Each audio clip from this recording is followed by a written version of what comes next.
ప్రకృతి ఒడిలో ఉండే అరకు లోయ పర్యాటకానికే కాదు ఘుమఘుమలాడే కాఫీకి కూడా కేర్ ఆఫ్ అడ్రస్. దాని వెనుక ఎంతో ఘనమైన చరిత్ర దాగి ఉంది. ఒకప్పుడు అడవి బిడ్డల జీవనాధారంగా మొదలైన ఈ కాఫీ సాగు నేడు అంతర్జాతీయ స్థాయికి చేరిందంటే అందులో 50 ఏళ్ల శ్రమ ఉంది. ఎన్నో శాస్త్రీయ పరిశోధనల సహకారమూ ఉంది. అందుకే గిరిజన రైతుల జీవితాల్లో వెలుగులు నింపుతూ ప్రస్తుతం కాఫీ పంట సాగులోని సరికొత్త అధ్యాయాన్ని లిఖిస్తోంది. వీటన్నింటి వెనుక ఉన్నది చింతపల్లి సమీపంలోని ఆర్వీ నగర్ ప్రాంతీయ కాఫీ పరిశోధనా కేంద్రం. సరిగ్గా 50 ఏళ్ల క్రితం ఒక మొక్కతో మొదలైన ప్రయాణం నేడు వేలాది ఎకరాలకు విస్తరించి స్వర్ణోత్సవ వేడుకలకు సిద్ధమైంది. ఈ నేపథ్యంలో ఆర్వీ నగర్ పరిశోధనా కేంద్రంపై ప్రత్యేక కథనం.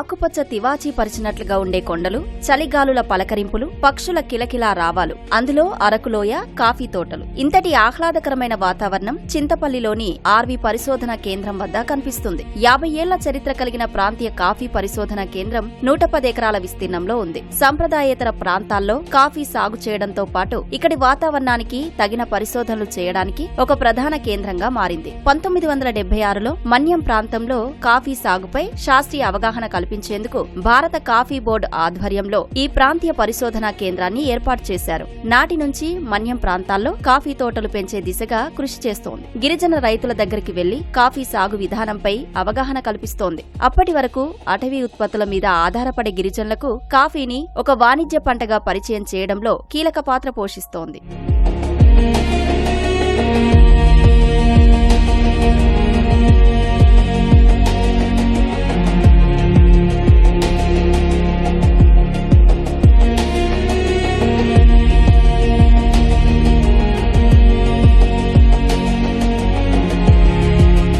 కాఫీ తోటల విస్తీర్ణం పెంచడం కోసం గడిచిన 50 ఏళ్లలో ఇక్కడ జరిగిన పరిశోధనలు అన్నీ ఇన్ని కావు. వాతావరణ మార్పులు తట్టుకొని తెగుళ్ల బారి నుంచి పంట రక్షించుకునేలా అనేక పరిశోధనలు జరిగాయి. నేడు అరకు కాఫీ బ్రాండ్ అంతర్జాతీయ మార్కెట్లోకి వెళ్లింది అంటే అందులో ఆర్వీ నగర్ పరిశోధనా కేంద్రం కృషి ఎంతగానో ఉంది. ముఖ్యంగా జమ్మూ కశ్మీర్, కర్ణాటక, కేరళ ప్రాంతాల్లో ఎక్కువగా ఉండే కాఫీ తోటలు రాష్ట్రంలోనూ పండించవచ్చని ఈ పరిశోధనా కేంద్రం రుజువు చేసింది. మన్యంలోని ఏజెన్సీ ప్రాంతం అందుకు అనుకూలంగా ఉందని నిరూపించింది. ఇక్కడ అరబికా రకానికి చెందిన నాణ్యమైన కాఫీ వంగడాలపై కూడా విస్తృత పరిశోధనలు జరుగుతుండడం గమనార్హం. అంతేకాదు ఇక్కడున్న శాస్త్రవేత్తలు శీతోష్ణ స్థితి పరిస్థితులు తట్టుకొని తెగుళ్ల బారిన పడకుండా ఉండేలా అధునాతన కాఫీ రకాలైన సెలక్షన్ 5B, సెలక్షన్ 9 కావేరీ రకాలు అభివృద్ధి చేస్తుండడం విశేషం. ముఖ్యంగా చీడపీడలను తట్టుకొని అధిక దిగుబడినిచ్చే కాఫీ రకాలను అభివృద్ధి చేయడంపై ఈ కేంద్రం ప్రత్యేక దృష్టి సారించింది. కేంద్ర కాఫీ బోర్డు ఉన్నతాధికారులు ఆర్వీ నగర్ కేంద్రాన్ని సందర్శించి ఇక్కడ జరుగుతున్న పరిశోధనలను పరిశీలించారు. వారంతా స్వయంగా తోటల్లోకి వెళ్లి కొత్త రకం వంగడాలు, వాటి నుంచి వచ్చే దిగుబడి గురించి తెలుసుకున్నారు. మనకి ఈ ప్రాంతీయ కాఫీ పరిశోధనా స్థానానికి మెయిన్ యాక్చువల్గా ఏంటంటే మన భారతదేశంలో ఇటువంటి పరిశోధనా స్థానాలు 5 ఉన్నాయి. వాటికి మెయిన్ వచ్చేసి సెంట్రల్ కాఫీ రీసెర్చ్ ఇన్స్టిట్యూట్ అంటారు. అది చిక్మంగళూరులో, బాలనూరులో ఉందన్నమాట. దానికి అనుసంధానంగానే యాక్చువల్గా ఈ యొక్క ప్రాంతీయ కాఫీ పరిశోధనా స్థానం ఉంది. ఈ ప్రాంతీయ కాఫీ పరిశోధనా స్థానం అనేది మన ఆంధ్రప్రదేశ్, ఒరిస్సా రాష్ట్రం మరియు ఈ మధ్యకాలంలో ఏంటంటే ఛత్తీస్గఢ్లో కూడా కొన్ని ప్రాంతాల్లో కాఫీ ఫీజిబిలిటీ ఏరియాస్ ఉన్నాయి. అవి సర్వే చేయడం జరిగింది. అక్కడ కూడా కాఫీ అనేది సాగులో ఉంది. కనుక ఈ 3 రాష్ట్రాలకి ఈ ప్రాంతీయ కాఫీ పరిశోధనా స్థానం అనేది ఈ యొక్క పరిశోధనా స్థానం నుంచి వెలువడినటువంటి పరిశోధనలు కానీ అక్కడ నుంచి డెవలప్ అయినటువంటి వెరైటీస్ కానీ ఆ యొక్క 3 రాష్ట్రాల్లో టెస్ట్ చేయడం జరుగుతుంది. ఒకప్పుడు పోడు వ్యవసాయంతో అంతంత మాత్రంగానే జీవించిన గిరిజన రైతులకు ఈ కేంద్రం ఒక కల్పవృక్షంగా మారింది. కాఫీ మొక్కలు ఇవ్వడంతో పాటు రైతుల ఆర్థిక స్థితిగతులు మెరుగుపరిచే దిశగా కృషి చేస్తోంది. ఫలితంగా గిరిజనులు పండించే కాఫీ నేడు అరకు కాఫీ బ్రాండుతో ప్రపంచ దేశాల దృష్టిని ఆకర్షిస్తోంది. ఈ కేంద్రం ఆధ్వర్యంలో ఏటా లక్షలాది కాఫీ మొక్కలు నర్సరీల్లో పెంచి రాయితీపై రైతులకు సరఫరా చేస్తున్నారు. ఆర్వీ నగర్ కాఫీ తోటలు ప్రకృతి ప్రేమికులను, వ్యవసాయ విద్యార్థులను ఆకట్టుకునే అద్భుతమైన పర్యాటక ప్రాంతంగానూ ఆకట్టుకుంటున్నాయి. ముఖ్యంగా ఏంటంటే మన ఇక్కడ ఈ ప్రాంతానికి అనుకూలంగా ఉండే వంగడాలను మనము దిగుబడి ఎలా పెంచాలి అనేది ఇక్కడ పరిశోధన చేస్తూ ఉంటాం అన్నమాట. ఇక్కడ వచ్చిన రిజల్ట్స్ ప్రకారమే మనము ఈ ఏదైతే వంగడాలు ఇక్కడ సూటబుల్గా వచ్చాయి, వాటి యొక్క దిగుబడి ఎక్కువ వచ్చిందో అలాంటి వంగడాలని మనము ఇక్కడ ఉన్న గిరిజన రైతులకి సరఫరా చేయడం జరుగుతుందన్నమాట. ఇంతటి పేరుగాంచిన ఈ పరిశోధనా కేంద్రం ప్రయాణం అంత సులువుగా ఏం సాగలేదు. ఎన్నో ఆటుపోట్లను ఎదుర్కొంది. 2001 నాటికి పరిశోధనా కేంద్రం స్థాపించి 25 ఏళ్లు. ఈ సందర్భంగా రజతోత్సవ వేడుకలకు సిద్ధమైంది. కేంద్రానికి వెన్నెముకగా ఉన్న ల్యాబ్స్ లో కాఫీ వంగడాలకు సంబంధించి విశేష పరిశోధనలు అప్పుడే జరుగుతున్నాయి. అంతలోనే మన్యం అడవుల్లో ఒక్కసారిగా పేలుళ్లు, మావోయిస్టులు ఈ కేంద్రంపై దాడి చేసి ల్యాబ్ ను పూర్తిగా ధ్వంసం చేశారు. కళ్ల ముందే దశాబ్దాల పరిశోధనలు బూడిదయ్యాయి. దీంతో రజతోత్సవ వేడుకలు నిలిచిపోయిన పరిస్థితి. ఆ విధ్వంసంతో భయానక వాతావరణం నెలకొంది. భద్రతా కారణాల దృష్ట్యా పరిశోధనా కేంద్రాన్ని ఇక్కడి నుంచి తరలించాల్సి వచ్చింది. 2002లో మైదాన ప్రాంతమైన నర్సీపట్నానికి మార్చారు. అలా 2002 నుంచి 2022 వరకు అంటే సుమారు 2 దశాబ్దాల పాటు అక్కడే కార్యకలాపాలు జరిగాయి. కాఫీ తోటలకు దూరంగా ఉండి పరిశోధనలు చేయడం సవాలుగా మారింది. అయినా పరిశోధనలను ఆపలేదు.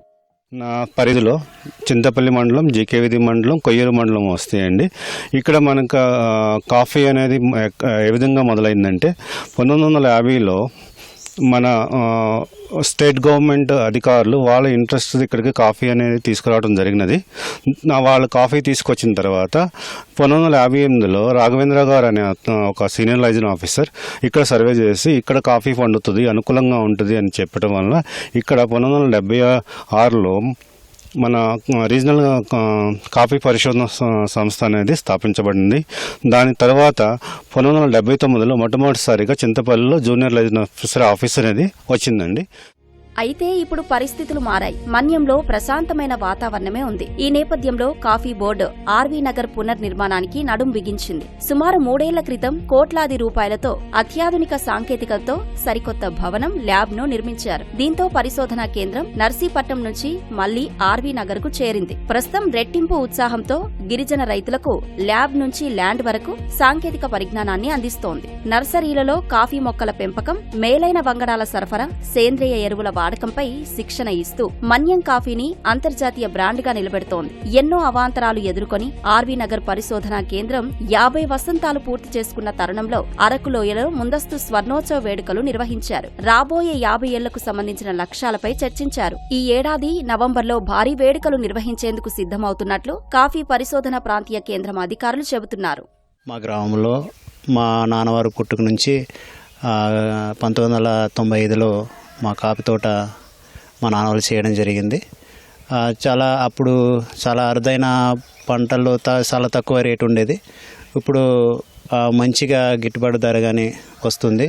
అలాగే కాఫీ బోర్డు నుంచి కూడా మాకు సలహాలు, మంచి ట్రైనింగులు ఇవ్వడం జరుగుతుంది. అదేవిధంగా మేము నేర్చుకున్నది ప్రతిదీ కూడా మేము మా తోటల్లో వెళ్ళి చేసుకోవడానికి మంచి సలహాలు కానీ మంచి సూచనలు కానీ మాకు ఇవ్వడము కాఫీ బోర్డు నుంచి మంచి ట్రైనింగ్ కూడా మేము పొందుకుంటుంటాం. కాఫీ తోట 4 ఎకరాలు వేసుకుని ఉన్నామండి. దానివల్ల కొంత ఆదాయం బాగానే వస్తుంది. ఇది వరకు అయితే రాజమ చిక్కుళ్ళు కానీ వరి, మొక్కజొన్న వేసుకునే వాళ్ళం అండి. దానివల్ల ఆదాయం తక్కువగా వచ్చేది. కాఫీ తోటలు వేసుకోవడం వల్ల కాఫీ వల్ల ఆదాయం చాలా ఎక్కువగా వస్తుంది.